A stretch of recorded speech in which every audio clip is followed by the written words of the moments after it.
Hello, I'm Colin Hanworthy from hostelworld.com, and if you want to know where's the best place for views of the Italian capital, how to ensure you're not refused entry into sites in the Vatican City, and what are some of its less visited attractions, go nowhere, because here are 10 things you need to know about Rome.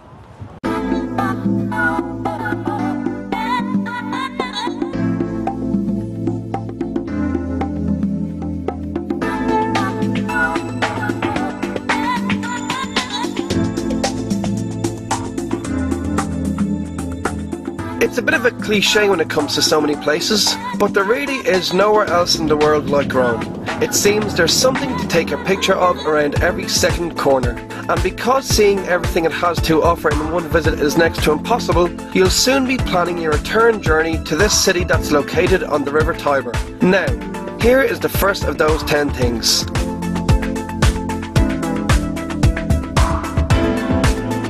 Dating back to the 9th century BC, the Italian capital is one of the most history-steeped cities in the world. Everywhere you look, there's another monument or archaeological site. The best preserved ancient monument is the Pantheon, while archaeological sites include Largo de Torre Argentina off Corso Vittorio Emanuele and Foro di Traiano near Piazza Venezia. It is most evident exactly how ancient the city really is in the Roman Forum, which is located right beside the Colosseum. Dating back to the 7th century BC, they used to be home to shops, law offices, courthouses, and as you can see, temples.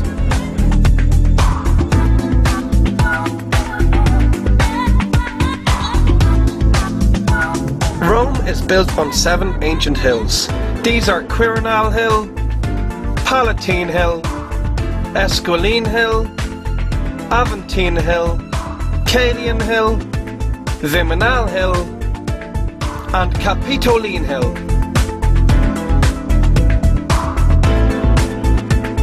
Ironically though, it isn't on one of these 7 ancient hills that you will get the best view.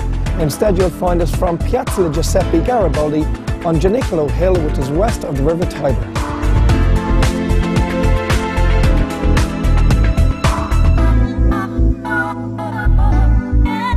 Located within the Italian capital on the west side of the Tiber is the Vatican City, a completely independent sovereign city-state.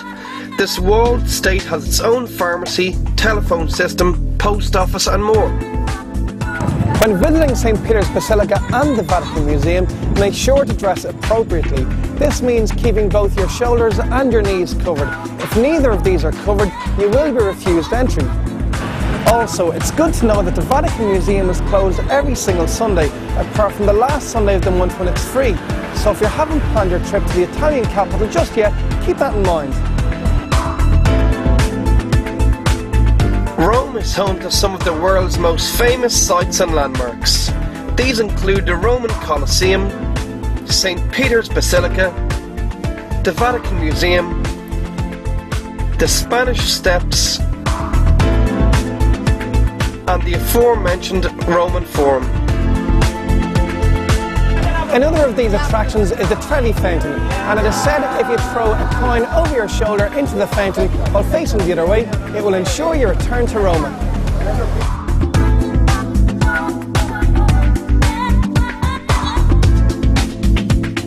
Rome is served by 2 metro lines, the red Linea A and the blue Linea B, which crisscross the city. There are stops at many of the city's best-known landmarks, such as the Spanish Steps, the Trevi Fountain, and the Vatican City.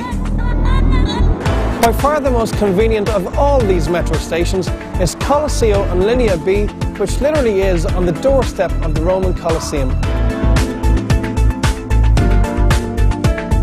And for places that aren't served by a metro stop, one of Rome's buses will bring you close by.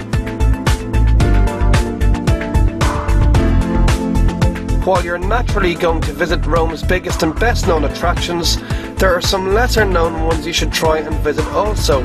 These include Basilica di San Pietro in Vicoli, which is famous for its statue of Moses by Michelangelo, Piramide di Caio Cestio, which is Rome's very own pyramid, and Chiesa di Santa Maria della Concesione, which is well known for some of its interior which is made of bones. Located just 20 minutes outside Rome by train is the Italian capital's very own answer to Pompeii, Ostia Antica. Highlights of these ruins, which date back to the 4th century BC, include the Forum Baths and the theatre.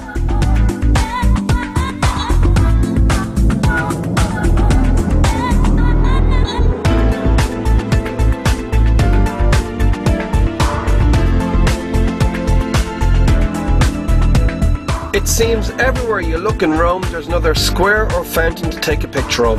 Ones you should look out for include the busy Piazza della Repubblica near Termini Station, Fontana del Tartaruga or Turtle Fountain in Piazza Mattei, the charming Piazza della Rotunda in front of the Pantheon, Piazza del Popolo, which is one of Rome's most open squares, Piazza Navona, which has 3 breathtaking fountains, and Fontano del Gianicolo at Gianicolo Hill. Along with all the huge fountains dotted throughout the city, there are lots of smaller ones too, and the water that flows from these fountains is perfect for drinking. Because of this, when your water bottle goes empty, save yourself a couple of euro by holding onto it and then filling it up at one of these fountains.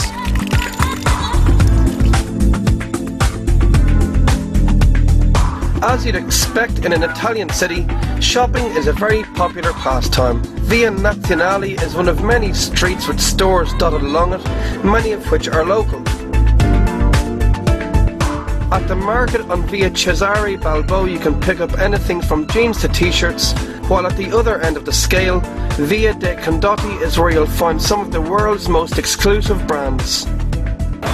One of the best known shopping streets in Rome is Via del Corso. It's right in the middle of downtown Rome, and here you'll find brands that are a lot more affordable and recognisable.